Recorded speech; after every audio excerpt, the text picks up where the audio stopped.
Welcome to Rationally Speaking, the podcast where we explore the borderlands between reason and nonsense. I'm your host, Massimo Pigliucci, and with me, as always, is my co-host, Julia Galef. Julia, I wonder what we got to talk about today. Well, Massimo, we are here again live at the Northeast Conference on Science and Skepticism. Give everyone at home a round of applause. Yeah.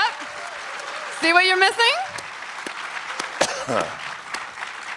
And I'm very excited to welcome our special guest today. Jim Holt is a science writer and author. He's published several books, including A History of Jokes, and in 2012, a book called Why Does the World Exist? An existential detective story, which we're going to talk about today. Jim has also published many articles for publications like The New Yorker, New York Times, Harper's, New York Review of Books, and so on and so forth. Jim, thanks for joining us. Pleasure to be here.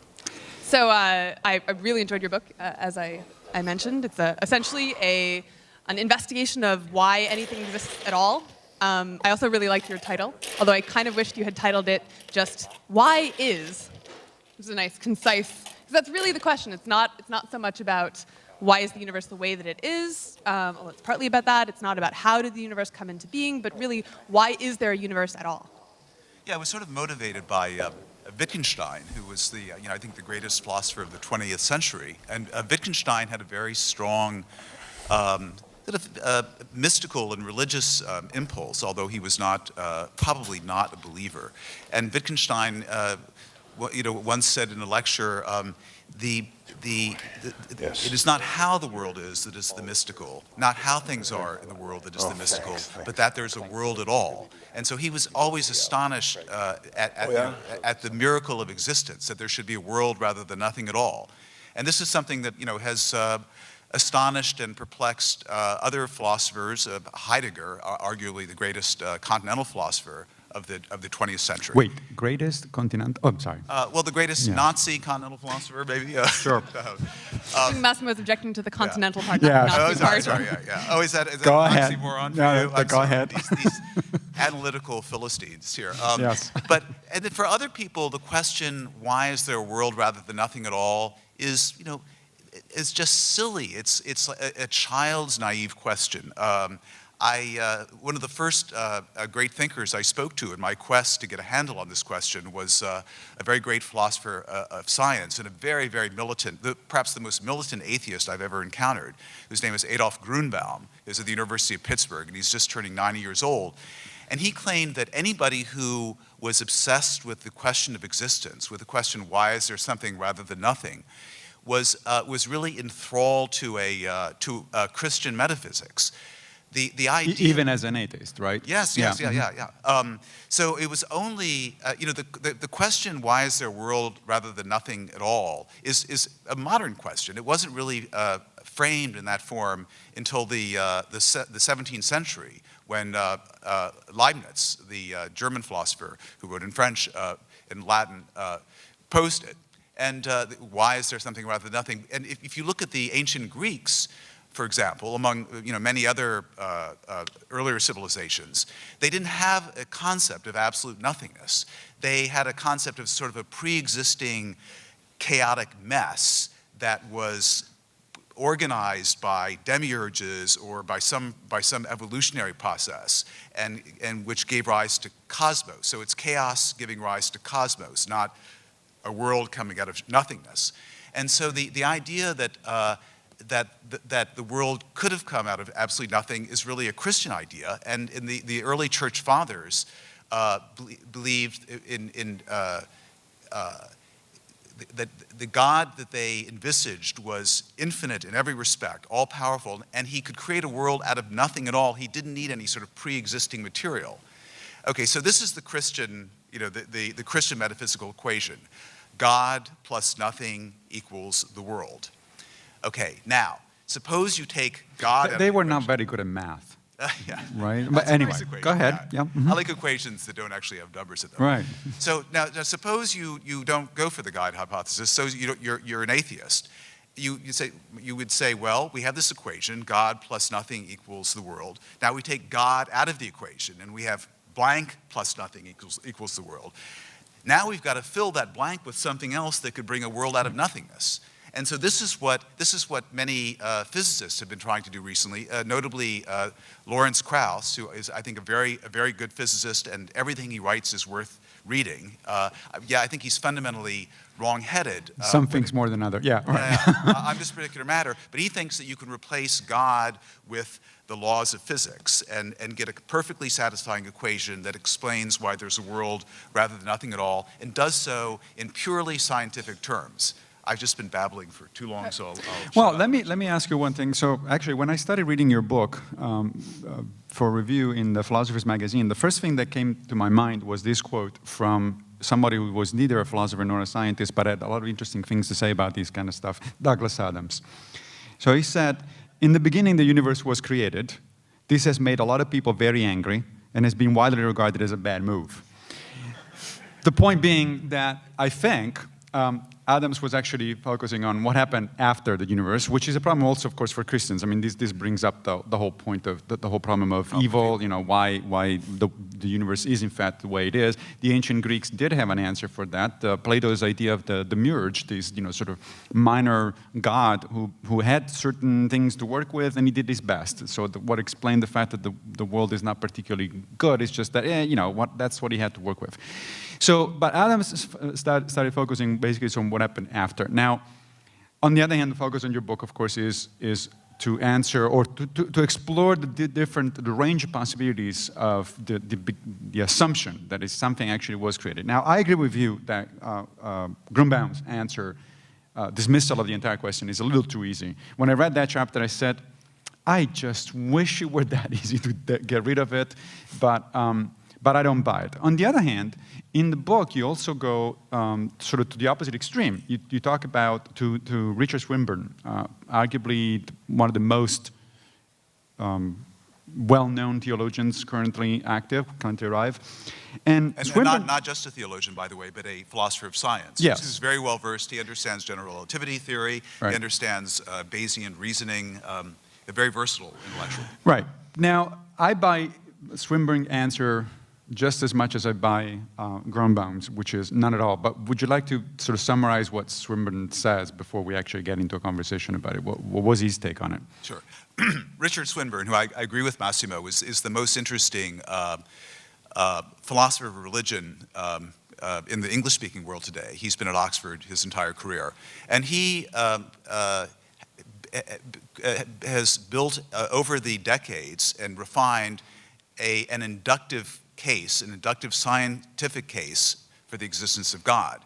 You know, the old-fashioned theologians would try to give you a deductive proof of God's existence. They would say God is defined as a being that exists and whose existence is inconceivable. Therefore, God must exist. That's, you know, a garbled version of the ontological proof. This is the cosmological proof that God is by definition the first cause of all that exists, and so forth. But Swinburne has developed a purely inductive scientific case for God, and it begins with with evidence, and the evidence that there is a world rather than nothing at all, that the world is orderly, it obeys causal laws. It's much more likely a priori that the world should be a mess, but this world does obey causal laws. It seems to be fine-tuned for the existence of creatures like us. If you look at all of the so-called the constants in the standard model of physics, if you vary any of them, I'm sure everyone's heard this argument, if you vary any of them by the slightest bit, the universe would be completely inhospitable to life, let alone conscious, intelligent observers like ourselves. So to explain all of this, Swinburne argues, the simplest hypothesis is God. And you know, the idea that God, you know, I find he puts this case with, you know, great nuance and great intelligence. The sticking point for me is his claim that the God hypothesis is a simple one, and it's based on the idea that how do you define God? Well, God is infinite in every respect, infinitely powerful, infinitely knowledgeable, eternal, and so forth. And so it's the simplest thing other than zero. Right, zero is the simplest thing because it's you know, it's nothing. It's the only non-arbitrary number. The number 17, by contrast, is very arbitrary. But infinity is like zero. It's not arbitrary. And if you define a being as being infinite in every respect, that's a very simple way of characterizing that being. So this is Swinburn's argument, which I think is a bad one, for the simplicity of the God hypothesis. Well, I don't think it's a simple hypothesis at all, so I don't buy that. But I thought, it's worth allowing the God hypothesis to be given its best and most sophisticated presentation before dismissing it entirely. So setting aside what nature we can conclude God to have if there were a God, but just looking at the inductive case that he makes for our universe having been intentionally created, that seems less obviously terrible to me than the God must be infinite because infinity is simpler than 17, for example. And in fact, last year at NECSS in our live podcast recording, we talked about the simulation hypothesis and the sort of deductive and inductive case for why our universe might have been created, simulated on a computer in another universe. Right. So you covered. Sorry. So you covered the simulation hypothesis, right, in your book, although very briefly. As Julia said, we covered before. Basically, this is the idea that instead of a God, it was a computer programmer of some sort who just put these things together. Yeah, and it's like a video game for somebody else. Now, I call that God for geeks. It seems By like the way, it doesn't have to be a computer simulation. No. One of the physicists I spoke to, Andre Linde at Stanford, who, as many of you probably know, is the father of the theory of chaotic inflation, which is the most sophisticated theory that we have at present to explain essentially what was going on before the Big Bang and the way the background radiation left over from the Big Bang looks and that sort of thing. So Andre Linde said his theory is chaotic inflation, and basically the idea is that the universe at a very early stage, at 10 to the minus 33 seconds, underwent this very rapid expansion, and when the expansion stopped, that's when all the particles and energy came into existence that eventually evolved into the observable universe. But he pointed out that in the inflationary scenario, you can make a universe with about 1/100 trillionth of a gram of matter. So the resources you need to make even a vast universe like the observable universe are very, very modest. And he said it's quite possible that our universe was made by a physicist hacker in another universe in a lab. And he was putting this, forth this idea. Isn't there an episode of the Big Bang Theory about that? I'm sorry? Isn't there an episode of the Big Bang Theory, the TV I've show never seen about this that? show. I've never seen You would Big know Bang far better Theory than either of us. or The Matrix, or Hitchhiker's Guide to the Galaxy. So I'm off our fundamentally- stage now. Yeah, I don't have any of the pop cultural background for this. I don't even know why I'm here. Well, so if someone was creating a universe, could they actually set the constants, the physical constants of that universe? Yeah, this was Andre Linde's very amusing idea. He said that okay, you can create a universe if you're a hacker in a more advanced civilization with very finite, modest resources. But you couldn't really, if you were going to create a universe, you would, especially a universe that evolved intelligent beings, you would want to communicate with them in some way. You would want to let them know that you had created them. And the physicist hacker might want to write in the firmament, "Please remember that I created you," or something like that. But the problem with inflation is that the thing blows up so quickly that we would be living in a very tiny corner of one letter of this message and wouldn't be able to read it. So there would be no way for the creator, this physicist hacker, to communicate with this creation except by he could alter the constants in the physical laws. And this would mean that there could be a message hidden in things like the gravitational constant, the fine coupling constant, the ratio of the mass of the electron to the proton, this sort of thing, and that only physicists would be able to read it. So but he also said that this is what I thought was the most profound, humorous observation he made, was that the hypothesis that our universe was created by a physicist hacker would explain why it's basically so crummy. I mean, if you look about it's not an elegantly constructed universe. I mean, why are there 60 plus different kinds of elementary particles? Why are all these asymmetries in the, why, if you look at the best theory we have of the universe, the standard model of physics, it's an ugly theory. It's a stick and bubblegum contraption. Actually, the argument that I was about to bring up earlier is different from the simulation hypothesis that we talked about last year. It's instead the argument that if our universe was not intentionally created to be able to support life, then we have this weird, extremely unlikely coincidence to explain that it just so happened that the physical constants were in this very, very narrow band that would allow life to be created. And so, we should think that it's just much more likely to see the universe that we see under the hypothesis that it was intentionally created than under the hypothesis that it was randomly created. But there are two problems with that argument that I think we should explore. One is, there's a lot of discussion here, if you think about it, sort of underline the argument from fine-tuning, because that's what it comes down to.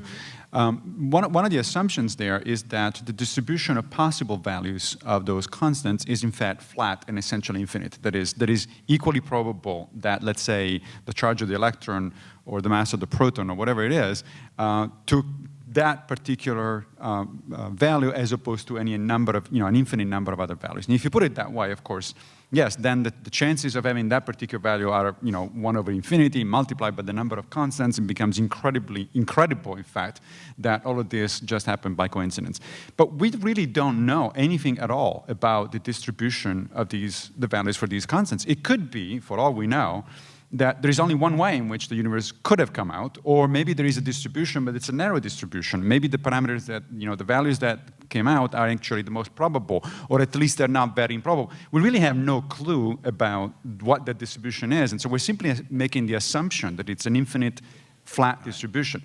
If that falls, and there is, I don't think, any empirical evidence for that particular assumption, that idea goes out the window.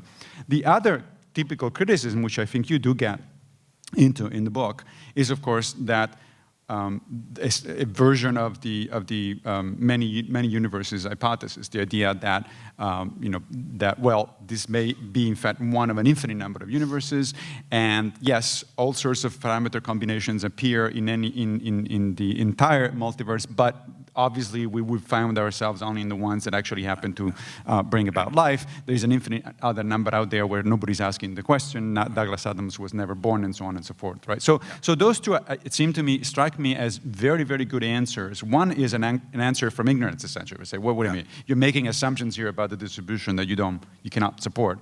And the other one is actually a reasonable answer coming out of theoretical physics. Now, true, there is no empirical evidence of multiverses. Fine, that is the case. But physically, it is in fact a very good possibility. Or no. There is actually a little bit of empirical evidence for the multiverse model, because the theory of chaotic inflation that explains conditions in this universe so accurately, that explains all of the observations by the COBE satellite of the texture of the background radiation left over for the Big Bang, that theory implies that there should be other universes. I mean, by the way, to speak of a multiverse, you might just say, well, why don't we call the multiverse the universe? I mean, right. The universe is all there is. But the reason it's appropriate to use, to speak of many universes in this context, is because if you think of, our universe as sort of it's a bubble universe in this ensemble of bubble universes, and you can't get from one of the universes in the multiverse to another because the space between them is expanding faster than the speed of light. So there's no possibility of getting from one to the other. There's no possibility of causal contact between the two, of one of them influencing the other or sending a signal or anything like that. So in a sense, they are unobservable, but if they're implied by a theory that explains the observable world very nicely, that's some reason to take the notion seriously. It is. And I agree with you that the multiverse model, I mean, this is hardly original with us. The multiverse model really solves the fine-tuning problem, because these constants of physics that we think of as universal, they're just like local weather. So we happen to be living in a corner of the multiverse where the local weather is nice. And so of course, we can only live in this part of the multiverse, so what else are we going to observe? Right. So yeah, none of that. I mean, I don't think that there are any. Perhaps we should get away from the notion that of God as an explanation for the universe. I mean, I think we're still feeling the gravitational pull of it. Still doesn't solve the problem of why but I is do there want to anything, go. right? Why was, even if our universe was created or was part of a multiverse, why did a creator exist, or why does the multiverse exist, right? I mean, there are two problems with the God about this. Is one, many of us don't believe in God. The other is that even if God did exist, that too would require an explanation. And even Richard Swinburn, the great theologian, I said, okay, if the God hypothesis really is the simplest one by the canons of scientific explanation, what explains the existence of God? Right. And he said, God is just a brute fact. He didn't believe in the ontological argument that God exists as a matter of logical necessity, that there's no further explanation for God's existence, and you just have to accept that as a brute fact. So, explanation always has to come to an end, and for me, the neatest place for it to come to an end is with God. But it occurred to me that if God exists, which I don't believe, that God must be puzzled by his own existence. I'm eternal. I've always been here, and I've got all this power. But where did I come from? Why not nothing? And so maybe out of boredom with contemplating the puzzle of his own existence, he created the world. I'm going to indulge your patience for a moment and refer to Douglas Adams again. There is a wonderful bit in the Hitchhiker's Guide to the Galaxy where God is presented with some kind of reasoning similar to the one you put forth, and the outcome of that is that he disappears in a puff of logic. Douglas Adams always got there before I did. He always has the better joke. The guy was amazing. That's quite frustrating. But before we go ahead, Julia, sorry, one more thing. I really want to nail a couple more things about Swinburne, because I think sometimes theologically inclined philosophers get away with a little too much. And in this particular case, there's two things. I mean, other than the objections that you raised, which I think are very reasonable, there are two additional things that I think are problematic anytime that I read something like Swinburne or Plantinga, for instance, who is another example of a well-known theologian who argues along similar lines. And those are, number one, the issue of complexity. On this one, unfortunately, complexity of God. About this one, unfortunately, I think even atheists like Richard Dawkins are guilty of. That is, I am not sure, I haven't seen any argument, any developed argument that convinced me that the concept of complexity can be coherent, or simplicity, can be coherently applied to a God, or at least the kind of God we're talking about. So when Richard Dawkins says, well, God is not a good explanation because it's very complicated, or when Swinburne says the opposite, it's a very simple explanation, I have no idea what they're talking about, because how do you measure the complexity of God? What kind of sort of metric? I've never seen. They both assume that, well, it's obvious that it's very simple, it's obvious it's very complex. To me, that is not obvious at all, and to the point that I suspect there is actually no way to cash out that concept. So that's the first thing. The other thing is, and this one really bothers me often when it comes to so-called supernatural explanations in general, that these people seem to have a very bizarre idea of what counts as an explanation. Okay, so to me, God did it. It's not an explanation. It's just reformulating the mystery in a way that satisfies you better from a psychological perspective. You have not given me any explanation at all. Okay? You have not given me any idea of mechanisms, any ideas of motivations. If we're talking about a conscious individual, conscious being, those would count as explanations. Yeah. But just say, well, and therefore God did it. It's like, no, that sounds superficially like an explanation. It just doesn't qualify. No epistemologist would buy that as an explanation. Right, yeah. It's interesting that Swinburne not only develops his case for God being the simplest explanation of existence, but he develops it in great detail, right down to the incarnation, crucifixion, and resurrection. Naturally. And actually, I was sitting in a study in Oxford, and in a fully skeptical cast of mind. And I have to say, he was sitting in front of a crucifix, and he had he reminded me a bit of a Byzantine divine. He actually is a congregant of the Eastern Orthodox Church. And there was a crucifix behind him, and as he unfolded this sort of very luminous and very coherent, and I think very false story, I could see a kind of nimbus forming around him, as though he were a saint. So it's very seductive. And I think, and also, I also felt that this is a man of genuine intellectual integrity, Yes. And so I felt not the slightest inclination to make fun of him in my book.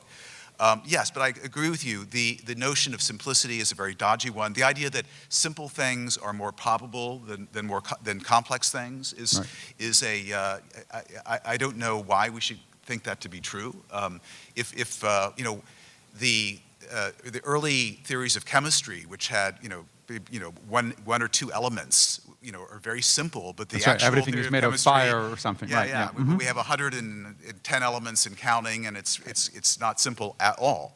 I was actually glad in your book that you didn't treat the religious explanations, or you didn't give them that much space, just because there are so many really difficult to evaluate hypotheses, like much more difficult to evaluate than the God hypotheses, that I actually am like genuinely unsure about, unlike the God hypotheses.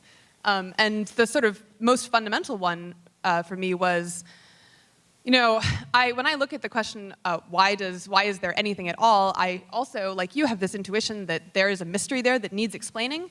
But then I have this second intuition that my first intuition might just be confused, that maybe there isn't something there that needs to be explained. And the reason that I have that second intuition is that when I try to imagine what kind of explanation could ever possibly feel like it settled things, I can't picture anything at all. And like we were saying earlier, explanations always sort of explain brute facts in terms of other brute facts that we already understand. And so I'm always going to keep wanting to say, well, yeah, but why is that a brute fact? And it just doesn't, I can't imagine there ever being any end to that process, which makes me wonder if maybe the right answer to this question isn't just a sort of deflationary, like, well, why do I think that this needs an explanation, as opposed to what is the explanation?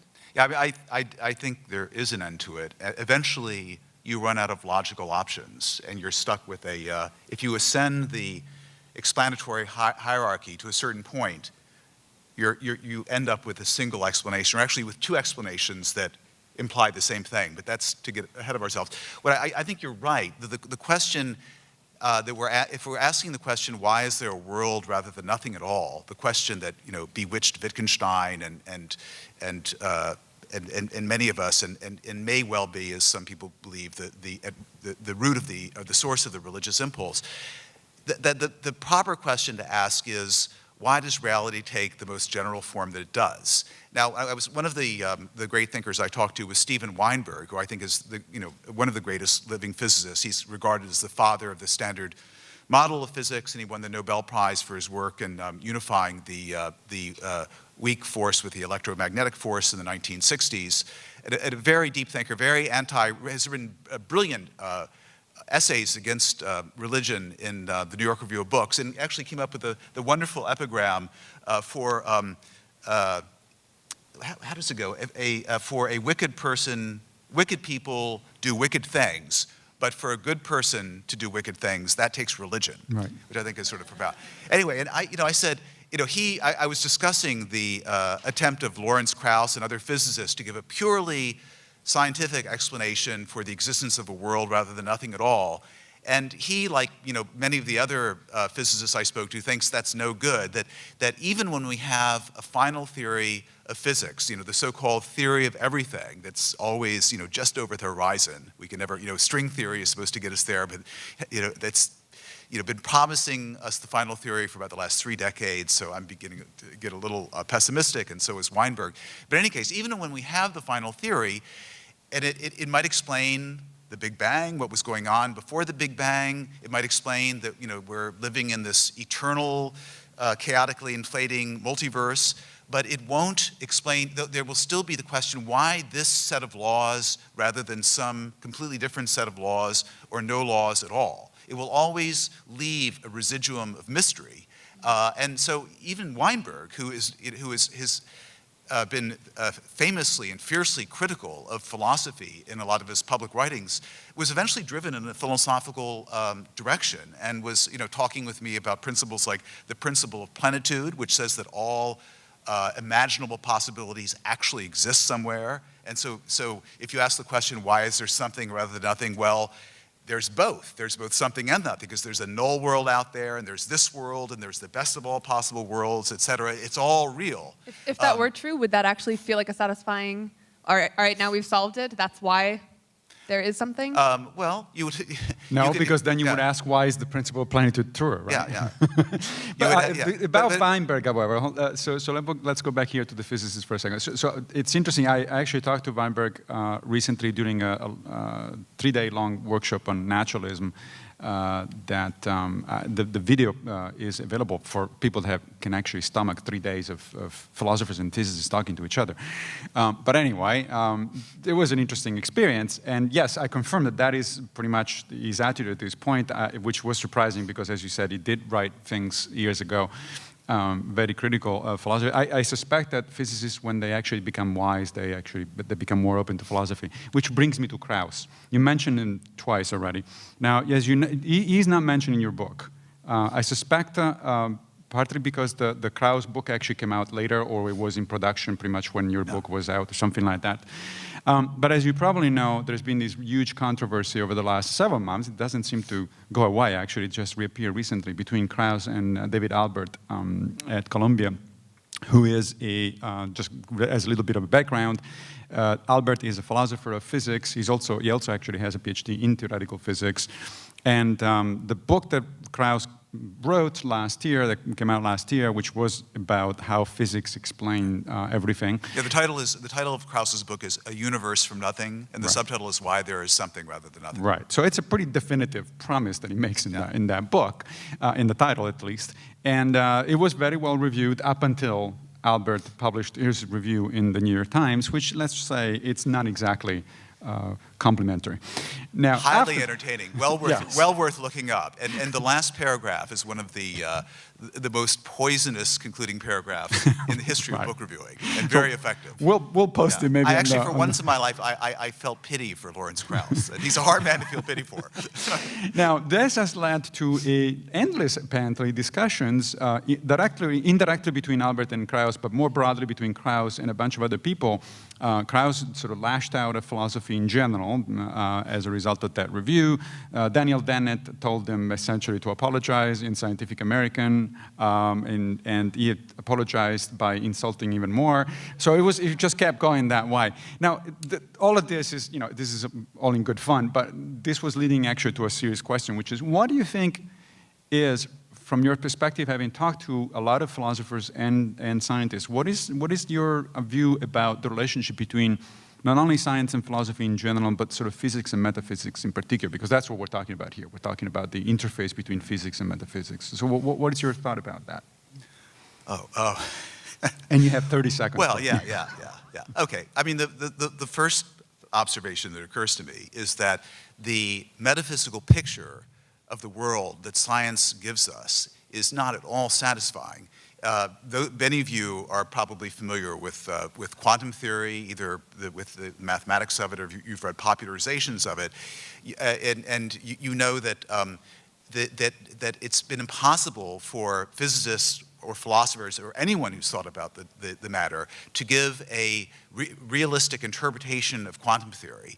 As Richard Feynman memorably put it, how did he put it? If you think you understand quantum theory, you're crazy. Yeah. I mean, it's a wonderful, the attitude now in the physics world is shut up and calculate. Don't worry about what it means, because it's impossible to make sense of. It seems to have paradox built into it, but it's this marvelous, marvelous calculating device. It's if your criterion of scientific success is empirical adequacy, then quantum field theory is a success. It gives you empirical adequacy down to the 11th decimal point. But what is the picture of the universe it gives us? Well, there are we seem to be sitting on a stage, and here's a table and microphones, and you're out there in the audience and sitting in chairs and so forth. All of this is sort of an illusion. Really, all we have is this system called U, which stands for the universe, and its state is described by a point in infinite dimensional Hilbert space. And when I look on the table and I observe a bottle of Poland spring water, what I'm actually observing is that the state of the system U is actually in some subspace of Hilbert space. So all of the Lebenswelt that we all live in is basically just is an illusion. It's not fundamentally real, and so that's one thing. I mean, the physical world is way different than we imagine it, and nor is it possible to integrate very important parts of the Lebenswelt to us: our consciousness, value, the objective badness of pleasure, and the objective goodness I'm sorry, I sound like an ascetic. The objective badness of pain, and the goodness or desirability of pleasure, etc. So the naturalistic worldview is, it's very good at helping us predict patterns of regularity in our experience. It's very bad so far at giving us any idea of how subjectivity, consciousness, and value fit into that picture. And this is something, by the way, the great NYU philosopher Thomas Nagel has just written a book many of you have no doubt heard of called Mind and Cosmos. And he complains that, unfortunately, Mind and Cosmos has been, in the press, has been depicted as an attack on the Darwinian worldview. And to some extent it is, but I think that's an unfortunate aspect of the book. I think the interesting claim that Nagel makes is that the naturalistic worldview does have a real difficulty integrating subjectivity and value. So it's adequate for what it does, but it's not adequate, to our entire existence. Now that's an awfully vaporous answer. Is that well, no. I think it is. Well, I don't know about awfully vaporous. I understood it, but no. Gaseous. Yes. One of the things actually that is important that just came, particularly from your comment about Nagel. Nagel's book is, as you say, in some sense, unfortunate. But it's unfortunate that he has been. He's going to be dismissed for the wrong reasons. And I think the point that Nagel does make very well, as you just summarized, is that the reductionist, particularly the physics-based, fundamental physics-based view of the world that we have, which, by the way, it's only one particular way of cashing out the idea of naturalism. Naturalism is a much broader philosophy that actually is compatible with a lot of other stuff out there. And maybe we can talk about some of that in a minute. But that particular worldview, as successful as it has been in fundamental physics, actually does have a lot of trouble dealing with a lot of other things. And not just the high-level phenomena you're talking about, like consciousness, free will, morality, all that sort of stuff, aesthetics, for instance, all that. But in fact, I'm at the naturalism workshop with Weinberg. This thing came out that even non-fundamental physicists, some of them at least, over the last several years have been having increasing trouble with these idea that it all comes down to fundamental, it all comes down to quarks or strings and all that sort of stuff. In fact, one of these people, I don't remember his name, but we'll post the link on the website for the podcast. One of these is a solid-state physicist, and he pointed out that actually over the last 2 or 3 decades, the more fundamental physicists were successful at doing what they were doing, the less relevant they were to the rest of physics, let alone to biology, ecology, psychology, and so on and so forth. And that is because the way you describe, for instance, the table and the water and all that sort of stuff, I think of that as a description of the world, which is very different from saying that is the way the world really is. It's one description of the world, and at one level of understanding of how the world is put together, that is a perfectly good description, and it's much more informative than other kinds of descriptions. But at the level of having this conversation, and if I wanted to understand, let's say, your motivations for coming in today at the NECSS conference, being on the podcast, and so on and so forth, that description tells me absolutely nothing useful about this. And I'm an empiricist. I think that science has to do with useful stuff. If an allegedly fundamental theory in science is incapable to tell me anything at all useful on the majority of the aspects of what is interesting to science today, then I think there is a problem. That doesn't mean that the theory is wrong. It just means that it's not complete. It's not the only way of looking at, or the most informative way of looking at the problem. So are you talking about, say, the physicists are looking for a unified theory of physics that gives that places all 4 of the fundamental forces of nature in the same mathematical framework. This quest is completely irrelevant to genetics, to brain or science, ecology, to any of the high-level sciences. Right. So was that one of the points you were making? That is one of the points, and one of the things that I noticed in your book again was not. Mentioned, but I suspect that is also because the book that I'm about to mention came out at the same time, and so that apparently this topic is very hot because lots of people are publishing books on these kind of things. But it's the work by 2 philosophers of science, James Lediman and Don Ross, and they published a book a year and a half ago or so called "Everything Must Go."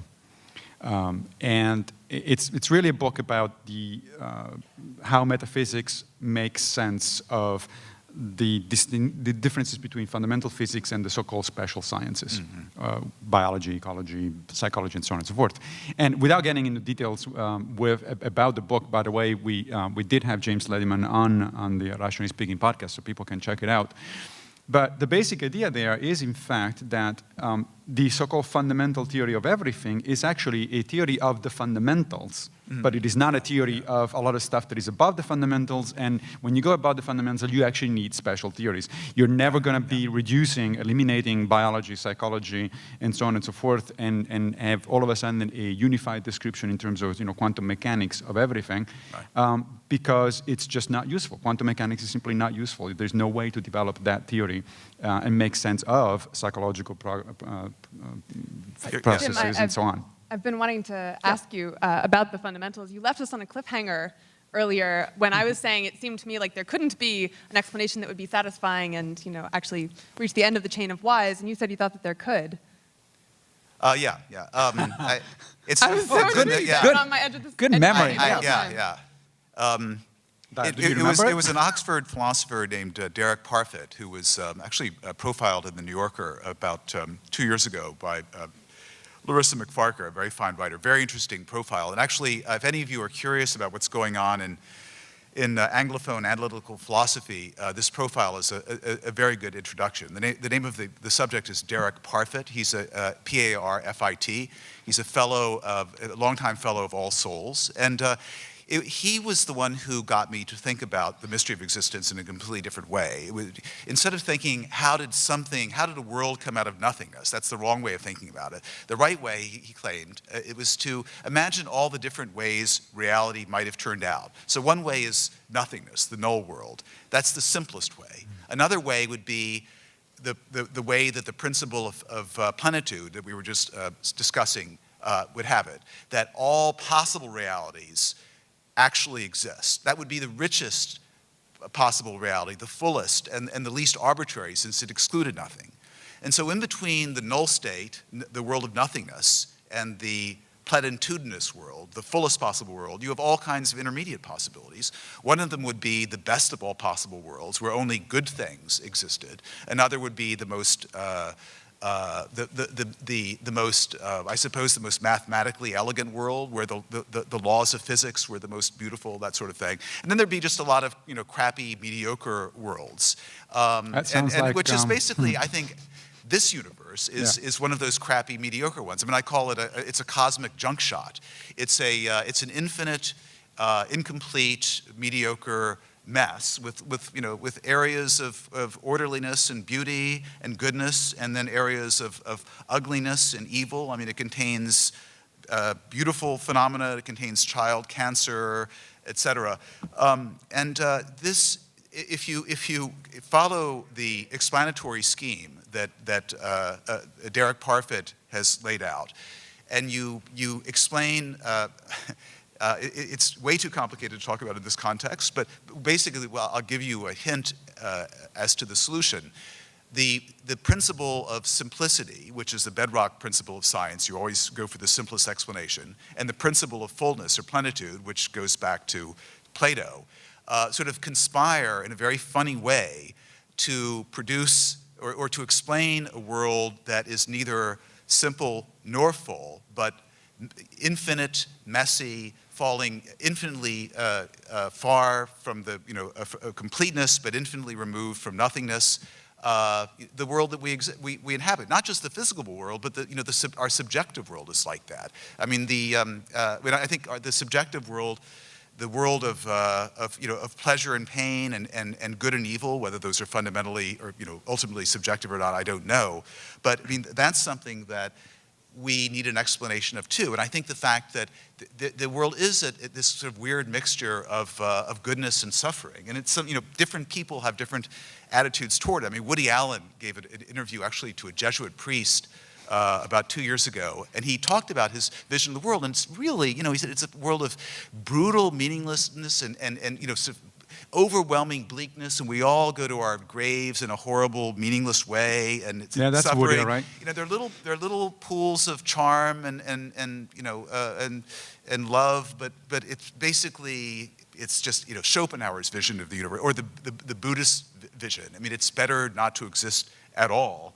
And we should all try to extinguish all our desires and lapse into this wonderful state of nirvana, which is, you know, being just, having just enough life to enjoy being dead. It's something, the closest we can get to nothingness. So I'm sort of, anyway, so I'm just babbling on here. But I do think that, you know, in my book, extending the you know, way of thinking about ultimate explanation along Derek Parfit's lines, you eventually run out of logical options as you try to explain the world and then explain why that explanation is right and then explain why that meta explanation is right. Eventually you run out of options and you get something like a logically unique explanation at the highest level. And it doesn't tell you a lot, but it does tell you some things. It tells you that reality is in most senses infinite. Now that seems to be a very fuzzy claim, but if you look, you know, could look back to the year 1900, it was thought that reality was very far from infinite. The physical reality was thought to consist just of the Milky Way, just of this one galaxy sitting in otherwise empty space,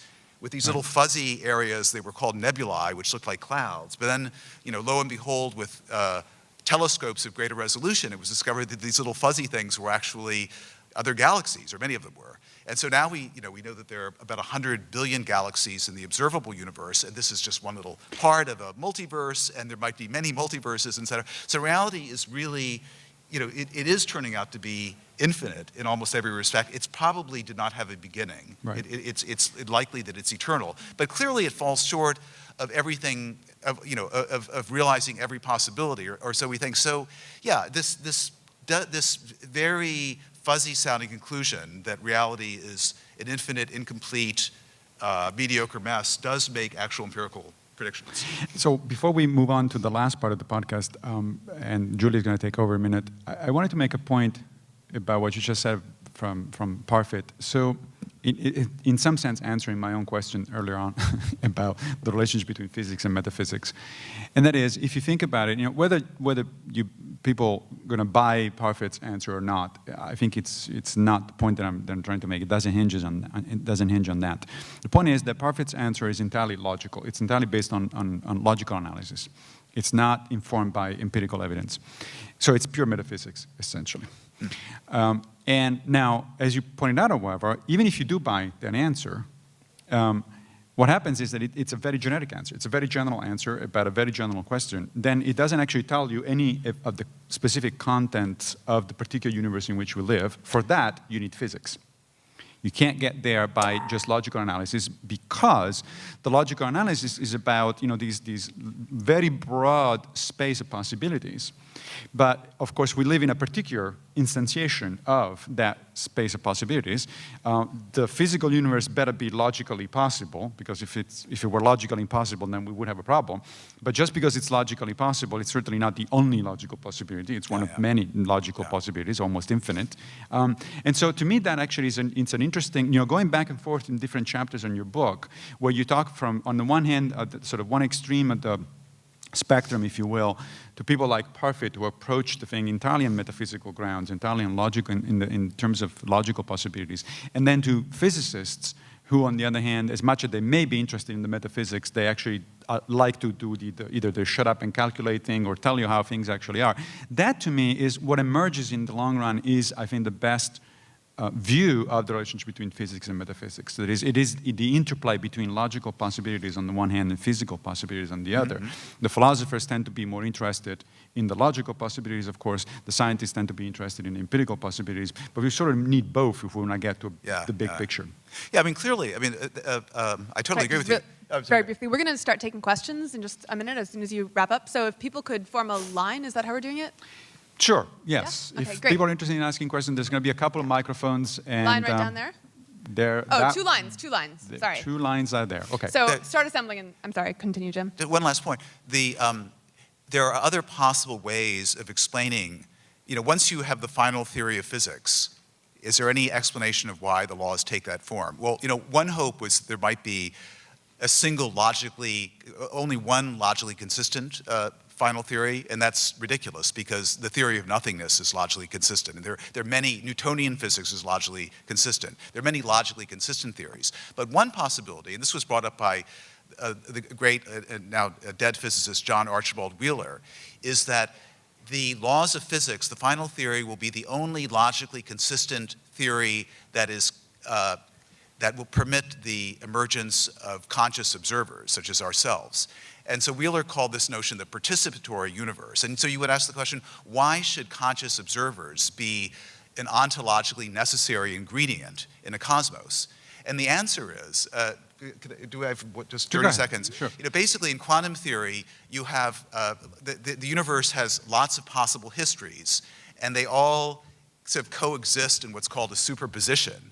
And until an observation is made, none of these histories is real. And so if you look at all the histories of the universe from the beginning, some of these histories give rise to conscious observers, and others give rise to a kind of a zombie, lifeless, observerless universe. But in the histories that give rise to observers, the observers at the end of the history look back and make an observation and collapse the wave function and make that history real as opposed to merely possible. And so it's a very interesting idea that the universe creates us, and we, in a sense, create the universe by collapsing the wave function. And this is a crazy-sounding, lotus leaf-eating idea, but it came from the teacher of Richard Feynman, the man who coined the term black hole and quantum foam. It's a very great physicist. And this is the sort of crazy conjectures that contemplating reality will lead you to. I mean, Bertrand Russell, I think, famously said that common sense is self-undermining because common sense leads to science, and then science completely undermines common sense. So I think this is a case of that. I mean, it just sounds like something that, an idea someone had on an acid trip, the participatory universe. So now I'll shut up.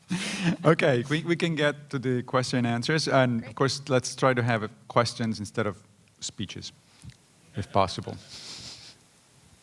Shouldn't the historical analog to Derek Parfit satisfy, that is the great philosopher King Lear's fool, in asking Lear why the 7 stars are not more than 7, and providing the answer, because they are not 8. Your book could have been so short. Why you wrote a whole book? I was convinced when you brought up Lear that you would have, the line you would allude to was "nothing comes of nothing." But I actually don't remember the one about 7. Yeah, that's. Hegel thought he had a philosophical, an a priori proof that there were exactly 7 planets, and this was just before Uranus was discovered, which made 8. So much for that proof. Yeah. Yes. I don't understand what the word exists means in the context of the principle of plentifulness. I mean, how can you have a universe where nothing exists if you do have a universe where where all these other things exist? You're exactly right. You're absolutely right. And this was something Robert Nozick, who wrote Anarchy, State, and Utopia. He was a philosopher at Harvard who died about 10 years ago. He was a champion of the principle of plenitude as a conceptual possibility. He said, yeah, you would have something and nothing. And I thought this, and then Steven Weinberg, the physicist, agreed with this. And I thought, this is crazy. If you have something, you don't have nothing. They can't coexist. And the first thing I asked Derek Parfit when I went to All Souls in this sort of, marvelous, ethereal cloistered atmosphere, I said, you do agree that nothing and something can't coexist? And you say, oh, of course. So, this also shows you, I mean, that great thinkers, when they begin to think about the deepest of all questions, they just end up contradicting one another. I mean, one has an intuition that something and nothing can coexist, and you and I and Derek Parfit have the equally strong intuition that if there's something, there's not nothing. So that's just why it's good. These questions are best pursued in college dorms at 2 a.m. with a bong, I think. Do we have other questions? Any more? Yes, right there. Is there anything at all about the energy needed to maintain a universe? Like if you have one universe, there's a certain amount of energy in it, but if you've got the all of the universe is an infinite number. There's an infinite amount of energy.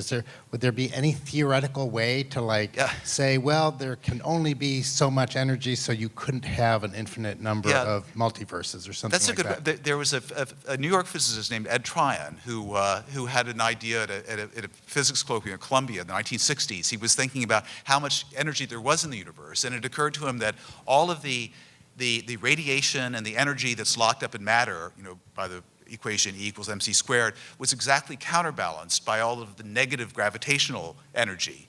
So the net energy of the universe is zero. It's sort of like Donald Trump. You have these big assets and big debts, and what your net worth is zero. So then he thought, well, the universe might be a free lunch. I mean, there could be a little quantum fluctuation since the net energy of the universe is zero.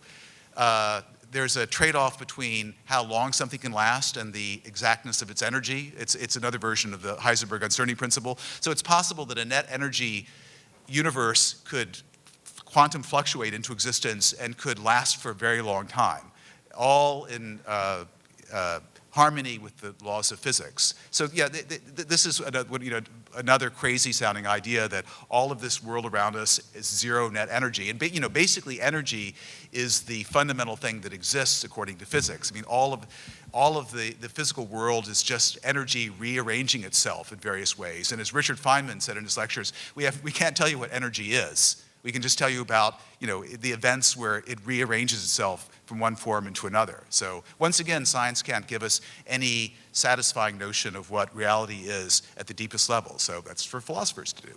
You mentioned free lunch, and then, of course, that brought to my mind yet another quote from Douglas Adams, who said that time is an illusion, lunchtime doubly so. Save some parts of his books for other podcasts. One more? Should I sit up? Can I sit down? I want to touch on a subject of a famous known feud between physicists and philosophers. And especially between physicists, there is such an opinion that the book of nature is written in the language of mathematics. And in contemporary physics, philosophers can say nothing about the nature of reality because they know nothing about mathematics. And that's the essence of all the whole. The rest is just equilibristic. Whatever you're doing, they would say. I don't say this, because I'm not a physicist. Okay? Can you hold the mic closer to your mouth, please? Just one minute. And whatever you're doing from their perspective will be just Middle Ages. Can you gesture with your other hand? Scholastics. Okay. I heard. How would you respond to this criticism?